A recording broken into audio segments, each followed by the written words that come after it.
Hello what's up guys. तो कैसे हो आप लोग? उम्मीद करता हूँ सब बढ़िया, सब मज़े में होंगे। तो गाइस, मैंने आपको बताया था कि मैं आप फास्ट ट्रैक बैच लेके आ रहा हूँ इकोनॉमिक्स का और एक बिजनेस स्टडीज़ का। ठीक है गाइस, तो कंसंट्रेट होके सुनना और प्लीज़ इसको है ना, आप है ना क्या नाम आगे मत करना। एक कोई करता है क्या नाम है, चल 10 मिनट की है, इसको जल्दी कंप्लीट करने के लिए उसकी टाइमिंग बढ़ा देता है। गाइस, कुछ भी रेलिवेंस नहीं होगा अगर आप उसकी टाइमिंग को बढ़ा दोगे तो। इसलिए 10 मिनट 11 मिनट की जितने की वीडियो बने ना, प्लीज़ इसको कंसिडरेशन सुनना। ठीक है, तो अपन अगर बात करते हैं आज मैनेजमेंट के बारे में। मैनेजमेंट का चैप्टर है 8 मार्क्स का आता है एग्ज़ाम में। ठीक है, मैं ये बता देता हूँ आपको पहले ही, जो बच्चा सोच रहा हो भाई मैं इसको करके पेपर में जाऊँ, भाई रेलिवेंस नहीं है। आपको एक बार तो पूरा ब्रीफली पढ़ना पड़ेगा। ठीक है, तो अपन अपना जो टाइम है वो वेस्ट नहीं करते हैं, चलो पढ़ लेते हैं। तो guys, what do you mean by management? Management क्या है? Management is a process of getting thing done to achieve the organisation objective efficiently and effectively. Management क्या है? मैनेजमेंट एक प्रोसेस है जो अपन ने ऑब्जेक्टिव है ना, वो अपन ने जो ऑर्गेनाइजेशन का ऑब्जेक्टिव जो रख रखे हैं उसको अचीव करवाने के लिए किस वे में, इफेक्टिवली एंड एफिशिएंटली के बारे में। तो अब बात कर लेते हैं, प्रोसेस का नाम आया था तो प्रोसेस क्या होता है? प्रोसेस होता है it is a methodology to achieve the common goal and objective. क्या एक मैथोलॉजी है किसकी, जो ऑर्गेनाइजेशन के कोई गोल थे और कुछ ऑब्जेक्टिव है ना उसको अचीव करवाने के लिए। तो प्रोसेस में क्या आता है भाई, बात सुन लो। पोस्ट डीसी मतलब planning, organising, staffing, directing, controlling, ये आता है किसमें, प्रोसेस में। ठीक है, अब अपन बात कर लेते हैं इफेक्टिवनेस एंड एफिशिएंसी के बारे में। ठीक है, इफेक्टिवनेस क्या बोलते हैं? It means achieving the goal and objective as set by the organisation on time. मतलब इफेक्टिवनेस का मतलब क्या बोलता है कि टाइम पे अचीव करना अपने गोल्स का। ठीक है, और एफिशिएंसी क्या बोलता है? एफिशिएंसी बोलता है क्या नाम है, कॉस्ट कम हो और अपने जो ऑब्जेक्टिव है ना वो अचीव हो जाए। मैं पढ़ देता हूँ, it mean doing the task correctly with the minimum cost. ठीक है, मिनिमम कॉस्ट अपन अचीव करना, ठीक है, उसको कहते हैं एफिशिएंसी। अब अपन बात करते हैं कैरेक्टरिस्टिक्स ऑफ मैनेजमेंट। तो गाइस, कैरेक्टरिस्टिक्स ऑफ मैनेजमेंट बहुत इंपॉर्टेंट है, 2023 में भी आया था और आप भी चांस लगते हैं आने के। ठीक है, तो अपन बात कर लेते हैं कैरेक्टरिस्टिक्स ऑफ मैनेजमेंट के बारे में। ठीक है, मैनेजमेंट फर्स्ट बोलता है मैनेजमेंट इज परवेसिव कैसी है मैनेजमेंट का जो रूल है ना, जो मैनेजमेंट की जो सारी चीज़ें वो यूनिवर्सली अप्लाई होती है। ऐसा नहीं है भाई एक में होगी एक में नहीं, क्योंकि मैनेजमेंट हर जगह एप्लीकेबल है। चाहे आपका शॉर्ट हो, चाहे आपका लॉन्ग हो, चाहे आपका बिजनेस मिडल लेवल पे हो, ना ज़्यादा बड़ा ना छोटा, जब उसमें भी आप क्या नाम है अपनी मैनेजमेंट लगाओगे। चाहे आपका मैनेजमेंट बिजनेस ऑर्गेनाइजेशन हो, चाहे नॉन बिजनेस ऑर्गेनाइजेशन हो, चाहे आपका प्रॉफिट मोटिव भी हो ना और या चाहे नहीं हो, जब भी आप क्या नाम है मैनेजमेंट लगाओगे। ठीक है, इसलिए कहते हैं इसको मैनेजमेंट इज परवेसिव। ठीक है, आप सेकंड पॉइंट बोलते हैं मैनेजमेंट इज इंटेंजिबल कैसी है? आप अगर मान लो ऑर्गेनाइजेशन में गए, ठीक है, अगर ऑर्गेनाइजेशन काम अगर अचीव हो रहे हैं, जो उसने गोल सेट कर रखे वो अचीव हो रहा है, तो कह सकते हैं भाई मैनेजमेंट इज इंटेंजिबल है। ठीक है, अपन को मैनेजमेंट की प्रेजेंस फैल होगी जब अपन कह सकते हैं क्या नाम है मैनेजमेंट, भाई हाँ मैनेजमेंट पे इंटेंजिबल हो रहा है। ठीक है ना, मैनेजमेंट की जो कैरेक्टरिस्टिक है वो इंटेंजिबल है। अब क्या प्रेजेंस कैसे फैल होगी? जब उसके जो ऑब्जेक्टिव है वो अचीव हो जाएंगे। ठीक है, अब थर्ड पॉइंट आता है मैनेजमेंट इज कंटिन्यूअस प्रोसेस। भाई मोस्ट इंपॉर्टेंट है।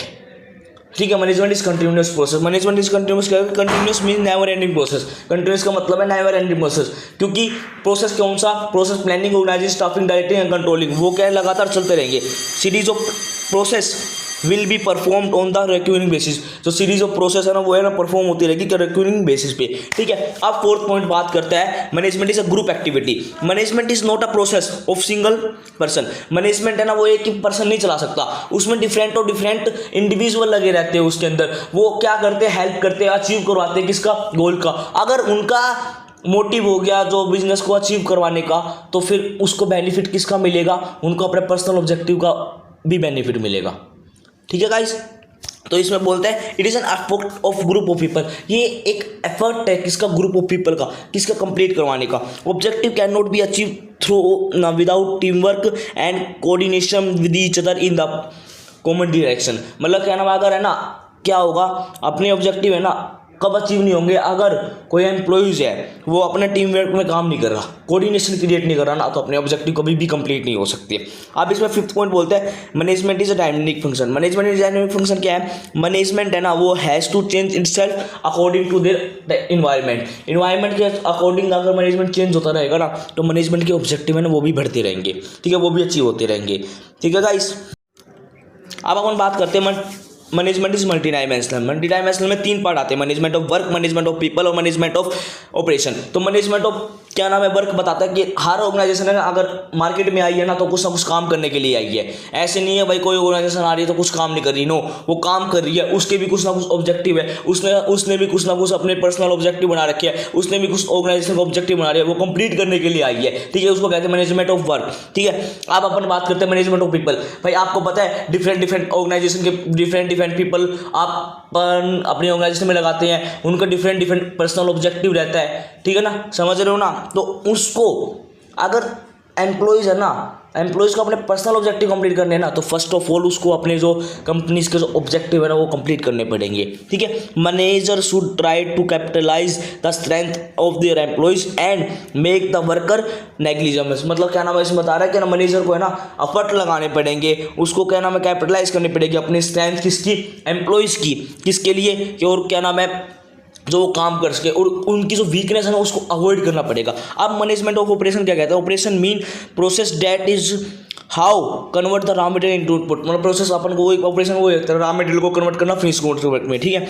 Without managing the operation no organisation can achieve their desired result. अगर ऑपरेशन नहीं होगा ना तो अब जो ऑर्गेनाइजेशन है वो अपने गोल को कभी भी अचीव नहीं कर पाएगी, ठीक है। अब 7th पॉइंट बात करते हैं management is goal oriented activity. Management क्या है? Goal oriented activity. Every organisation should have state, मतलब कुछ उस एवरी ऑर्गेनाइजेशन के पास भाई कुछ ना कुछ काम धंधा है, ठीक है, काम धंधे करने के लिए आई है। एवरी ऑर्गेनाइजेशन उसके सेपरेट गोल है, उसके कुछ ना कुछ स्पेसिफिक गोल है, वो कंप्लीट करने के लिए आई है, ठीक है। अब गाइस अपन बात कर लेते हैं objective of management. Most important question है, अब की बार अटेम्प्ट में आने का चांसेस है, 4 मार्क्स में केस स्टडी पूछी जा सकती है, ठीक है गाइस। तो ऑब्जेक्टिव ऑफ मैनेजमेंट क्या कहते हैं?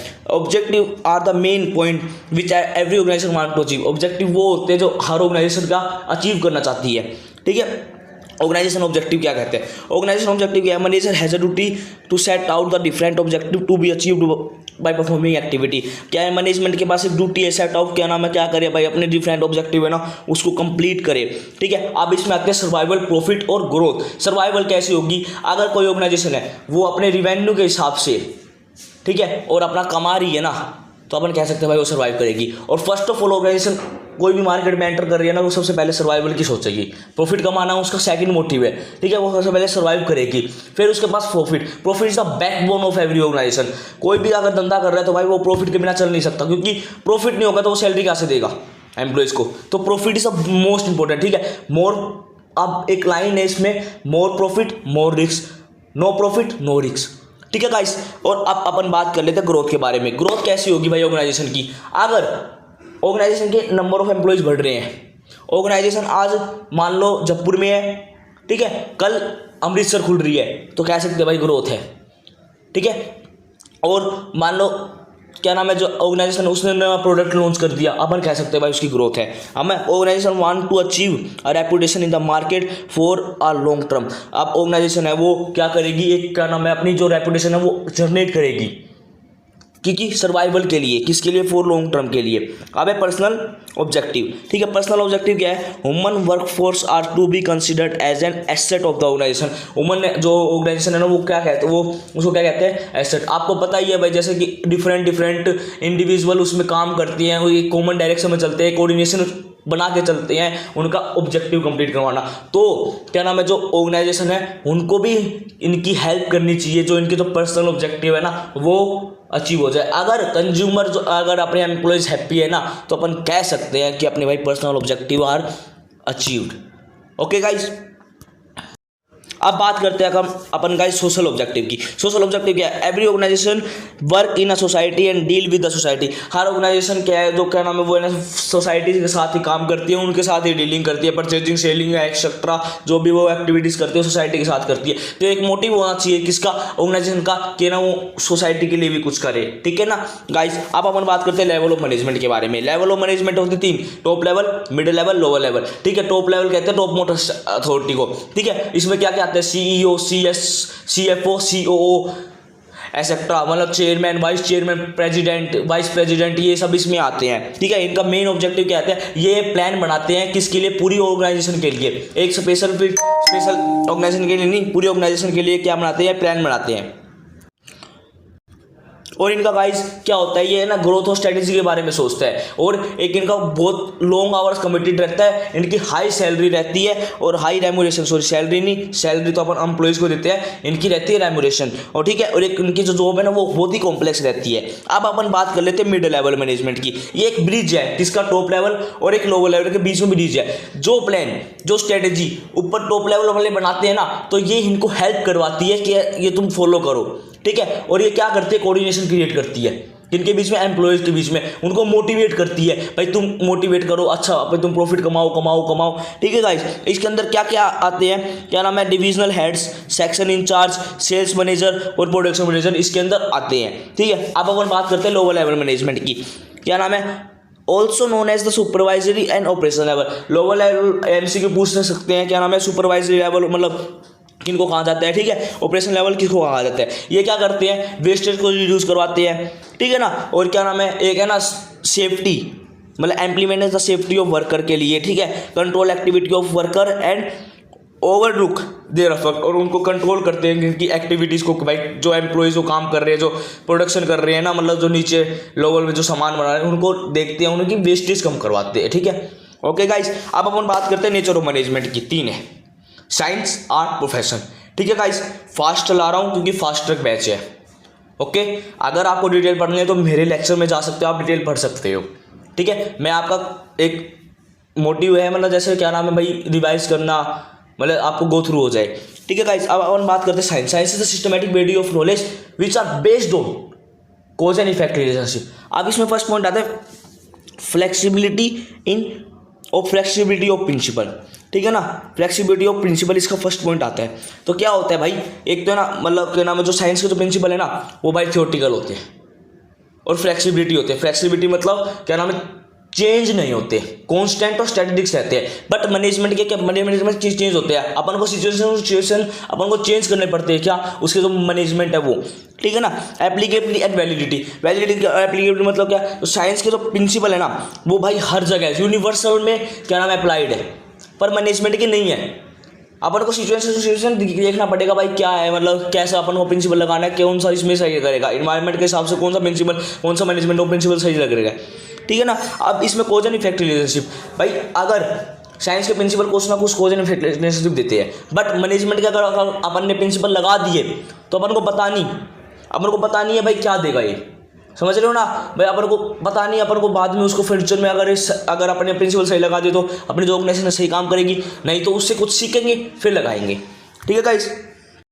तो चलो अपन आर्ट की बात कर लेते हैं। Art is a skilful and personalise application of existing knowledge to achieve their desired result. मतलब आर्ट क्या एक स्किलफुल नॉलेज है, ठीक है, एक पर्सनलाइज एप्लीकेशन है, किसके लिए, क्या नाम है, जो अपने जो रिजल्ट है उसको अचीव करने के लिए। तो गाइस, तो अब अपन बात करते हैं थ्योरेटिकल नॉलेज। थ्योरेटिकल नॉलेज क्या है भाई, आर्ट के भी कुछ ना कुछ प्रिंसिपल है, कुछ ना कुछ उसके भी नॉलेज है, तो वो अचीव करनी पड़ेगी, ठीक है।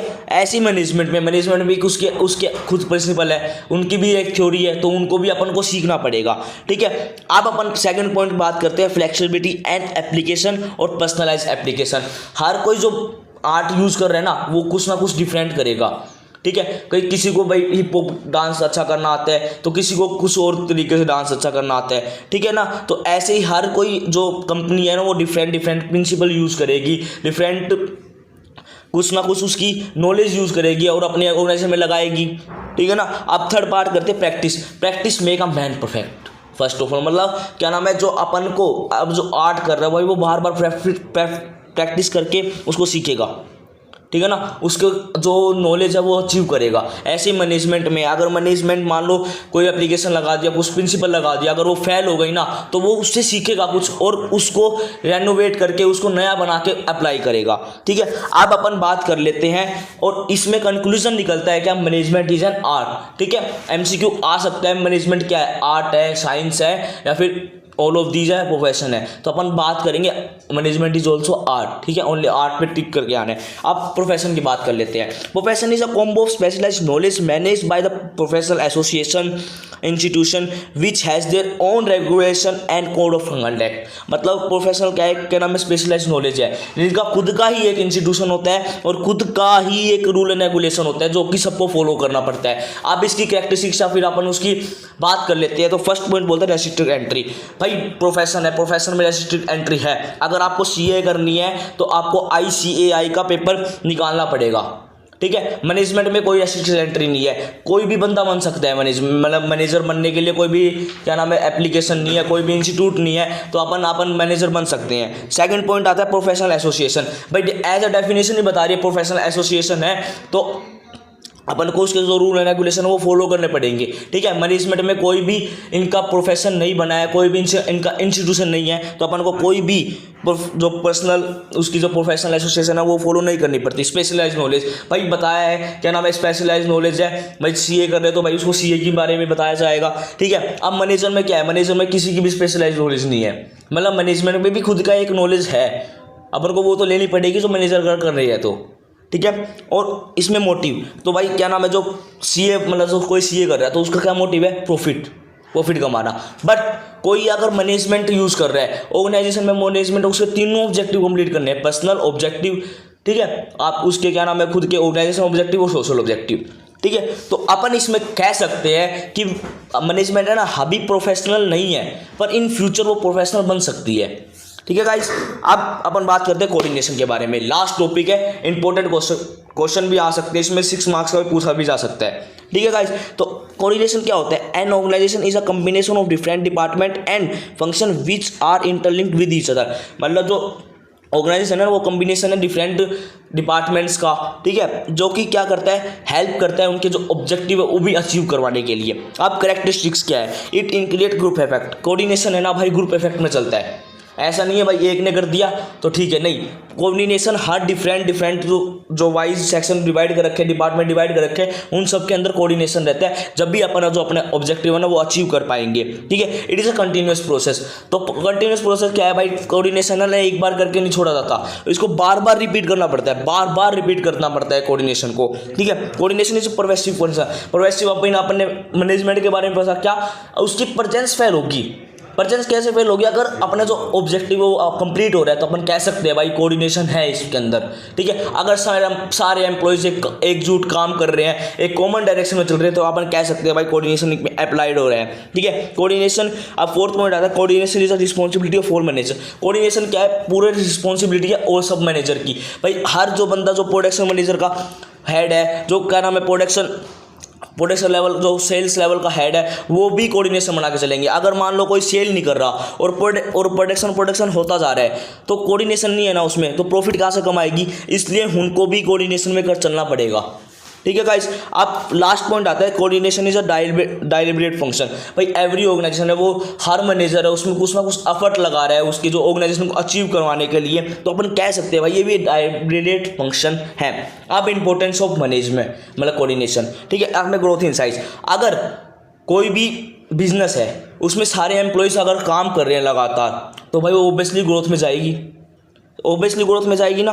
तो इसलिए अपन कह सकते हैं भाई कोऑर्डिनेशन, अगर जिस ऑर्गेनाइजेशन में कोऑर्डिनेशन है तो वो ग्रोथ करेगी। ठीक है, अब फंक्शनल डिफरेंशिएशन वही पॉइंट है, अगर अपन बात करें तो डायलिब्रेट फंक्शन की, या फिर अपन बात करें responsibility of all manager, same point अपन आप इसमें लिख सकते हो। ठीक है, अब स्पेशलाइजेशन कैसे क्रिएट होगी भाई जैसे डिपार्टमेंट मान लो परचेज का है तो उसमें सारे बंदे जो है वो सारे परचेज के बेसिस पे लगेंगे। जो बंदा सेल में मतलब कोई सेल का डिपार्टमेंट है तो उसमें सारे जो सेल के ही है, तो कोऑर्डिनेशन हेल्प करता है एक स्पेशलाइजेशन क्रिएट करने में। ठीक है ना, थैंक यू गाइस, उम्मीद करता हूँ आपको ये मेरी 1 शॉट वीडियो अच्छी लगी होगी। अच्छी लगी है तो इसको शेयर करना, सब्सक्राइब करना माय चैनल। Thank you.